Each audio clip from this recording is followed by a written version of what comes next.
ৰাজস্থানত,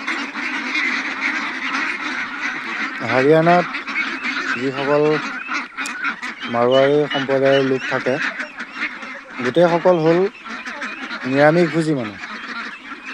এই নিৰামিষভোজী মানুহসকলে তাত গাহৰি পালন কৰি অসমলৈ ছাপ্লাই কৰে। প্ৰতিদিনাই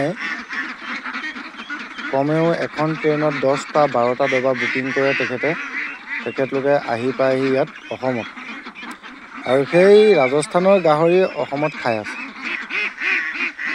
বাহিৰৰ মাংস আহি আমাৰ অসমত দপদপাই আছে, আৰু আমাৰ অসমীয়া ল'ৰাই বাহিৰত গৈ পইচা ঘটি আছে।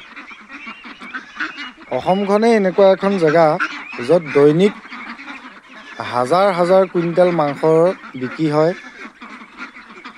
অসমখনেই এনেকুৱা এখন জেগা য'ত হাজাৰ হাজাৰ কুইণ্টেল মাছ বিক্ৰী হয়, কিন্তু উৎপাদন সকলো বাহিৰত হয়। গতিকে যুৱ প্ৰজন্মই মাংসৰ বেপাৰ কৰিবলৈ শিকক, মাছৰ বেপাৰ কৰিবলৈ শিকক। আমিও সৰুকৈ আৰম্ভ কৰিছোঁ, আজি 1.5 বছৰ 2 বছৰেই হ'ল লাগি আছোঁ। এতিয়াও আমাৰ ফাৰ্মত প্ৰায় 2500ৰ পৰা 3000 হাঁহ আছে, 2500-3000 হাঁহ আছে। কেইটামান ছাগলীও আছে। আমি আৰম্ভ কৰিছোঁ।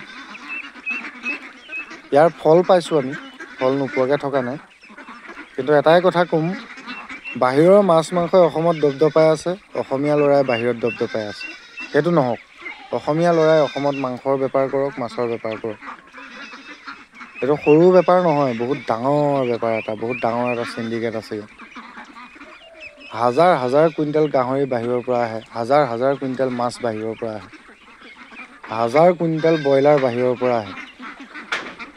তামিলনাডুৰ পৰা আহে কণী, বিশেষকৈ কিমান ট্ৰাক কণী অসমত বিক্ৰী হয় প্ৰতিদিনাই, তাৰ সঠিক হিচাপ কোনেও দিব নোৱাৰে।